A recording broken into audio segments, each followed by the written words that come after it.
The sun had barely risen, casting a soft golden glow over the quiet suburban street, when I first noticed the red SUV parked aggressively in front of my driveway.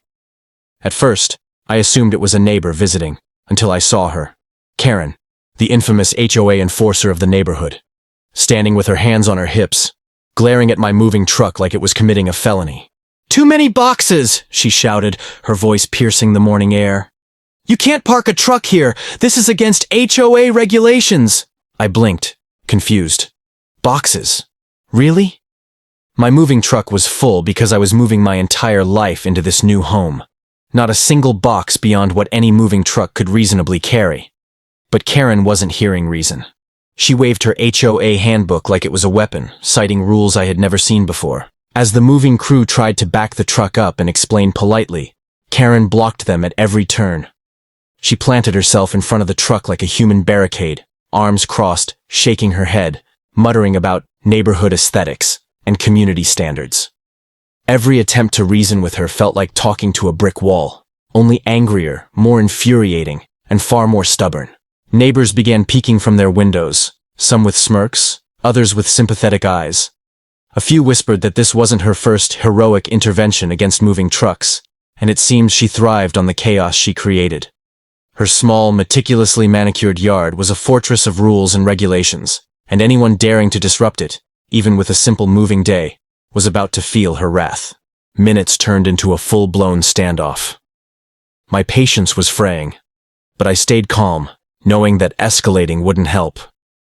Meanwhile, Karen continued her relentless performance, taking photos, making notes, and loudly documenting every imagined violation. I couldn't believe that I was being thwarted by a single person wielding a clipboard and her self-appointed authority.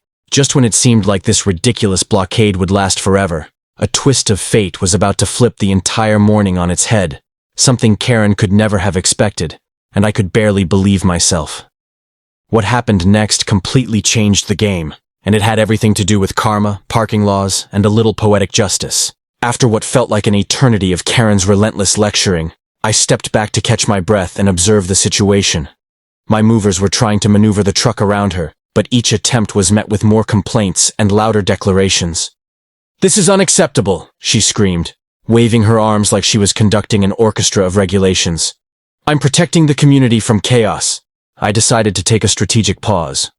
Arguing further would only escalate the tension, and I needed to think fast. Pulling out my phone, I quickly checked local HOA rules and city parking regulations. To my relief, nothing she was claiming had any legal ground. In fact, the too many boxes rule she kept citing was nowhere in any official document. This was her personal vendetta masquerading as civic duty, and it was about to get interesting. While I was researching, I noticed the subtle reactions of the neighbors. Some were stifling laughter behind curtains, others whispered to each other, sharing stories of past Karen encounters. A few older residents shook their heads knowingly, as if they'd seen this performance countless times. It became clear, Karen thrived on attention, on being the self-appointed police of the street. And like any antagonist in a story, she was only setting herself up for a fall. Meanwhile, the movers quietly strategized. They decided to start unloading the truck cautiously, moving boxes in small batches to avoid giving Karen even a slight excuse to continue her tirade. I tried to engage her one last time. "Ma'am, we're following every regulation," I said calmly. "Can you let us pass?" But she wasn't listening. Her eyes glinted with stubborn determination, her fingers tightly clutching the HOA booklet as if it were a shield. Then, just as I was about to call the HOA board to intervene, the unexpected happened. A city parking enforcement officer drove slowly down the street, stopping at the sight of Karen's vehicle. Apparently, she had parked in a restricted zone while focusing all her energy on my truck. I watched her face as she realized she might be the one under scrutiny. Her confident posture faltered for the first time, a flicker of panic crossing her features. It was a small victory, but one that hinted at something bigger. Karma, it seemed, had already arrived in the form of the city's towing regulations. I could barely contain my smirk as I watched her fumble through excuses, phone calls, and frantic gestures.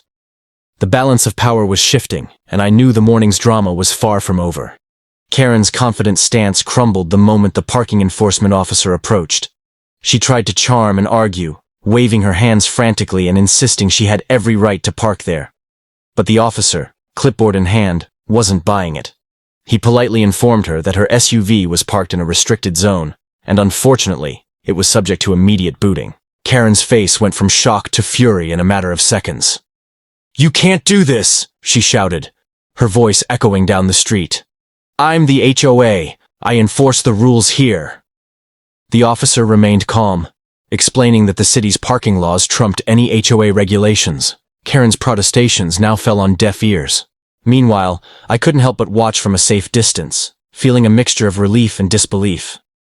The same woman who had tried to bully me over boxes was now facing consequences of her own making. Her SUV, the very instrument she had used to block my moving truck, was now immobilized with a bright orange boot firmly attached to the wheel. The sight was almost cinematic, her screaming, the boot, the truck still being unloaded in the background.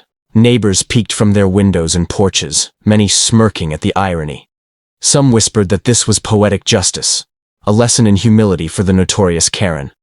I tried to stay composed, but even I had to stifle a chuckle as she stomped around her vehicle, shaking her fists at the officer and at fate. It was as if the universe itself had decided to intervene on my behalf. Not one to admit defeat, Karen tried calling the HOA board, demanding immediate intervention. But the board was sympathetic only to the facts. The city's towing and booting policies were clear, and she had violated them. The officer patiently explained the steps for having the boot removed, but the embarrassment was already public. Her authority, once so absolute in our small street, had crumbled under her own misjudgment. In the meantime, my movers took advantage of the chaos. They worked efficiently, carrying boxes past her immobilized car, carefully placing each one into my new home. Karen's attempts to interfere now seemed almost comical. She was trapped in her own drama, unable to stop the progress of the moving day she had tried so desperately to ruin. By the time the officer left and Karen realized she was stuck, the moral of the story became clear. Sometimes, those who enforce rules with arrogance are the first to face their consequences.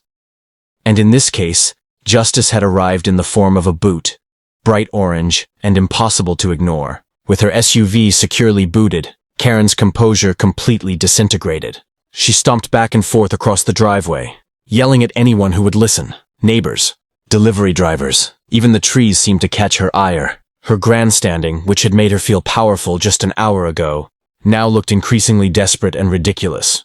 Karma, it seemed, had made its presence impossible to ignore. I continued supervising the moving process, careful not to engage further. My movers navigated past the chaos, steadily unloading boxes, furniture, and appliances, while Karen attempted, and failed, to summon some form of authority. She flailed at imaginary violations, berated anyone who came near, and even tried to argue with the boot itself, tapping it, kicking it, and muttering about injustice. The scene felt surreal, almost cinematic, like something out of a neighborhood comedy, but the humiliation was all too real for her. Her frantic calls to the HOA board became increasingly incoherent. The neighbors who had once observed her antics with cautious amusement now peeked openly, sharing whispers and suppressed laughter. It was clear that Karen's reputation, built on intimidation and relentless policing, was quickly crumbling. Even her closest allies, those who had once nodded in agreement with her every proclamation, were now unsure where to stand. The facade of control had vanished, leaving only panic and frustration. In a last-ditch effort, Karen attempted to confront me directly, storming up the driveway and shaking her finger. "You think you can just move in and ignore the rules?" she demanded, her face flushed and her voice cracking. I remained calm, giving her only a polite nod and a simple response. "I followed the rules. You didn't."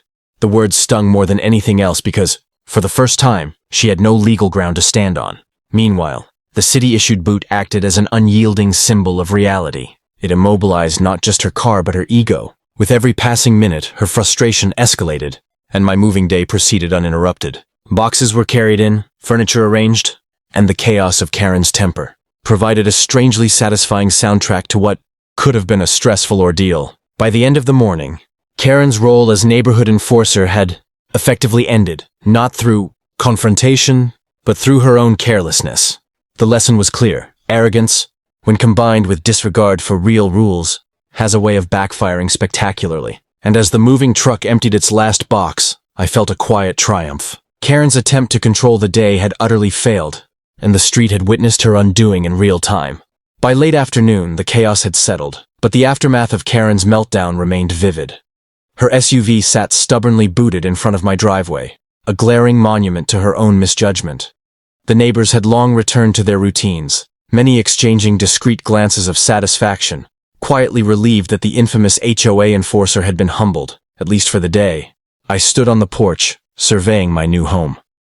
The moving truck was empty, the boxes neatly stacked inside, furniture arranged, and a sense of accomplishment washed over me. Karen's attempt to sabotage my moving day had failed spectacularly, and in its place was an undeniable lesson in humility, delivered not by me but by karma itself. I heard her yelling again, still frantic, still red-faced, still clutching her HOA manual like a lifeline. She tried calling towing services, pleading with anyone who would listen, but the rules were crystal clear. A booted vehicle had to follow proper procedure, and her impatience only drew attention to her mistake. Each shout echoed down the street, a comic yet satisfying soundtrack to the day's events. Meanwhile, the neighbors began emerging once more, some cautiously congratulating me, others sharing amused glances. Stories of past Karen antics were quietly passed along, but today's chapter, her SUV booted in front of my driveway, would be remembered as a legendary moment. I could almost hear the whispered narrative spreading. Remember the day Karen tried to stop the moving truck and ended up booted herself? I finally approached her, keeping my tone polite yet firm. "It seems the rules apply to everyone," I said, gesturing at her immobilized SUV.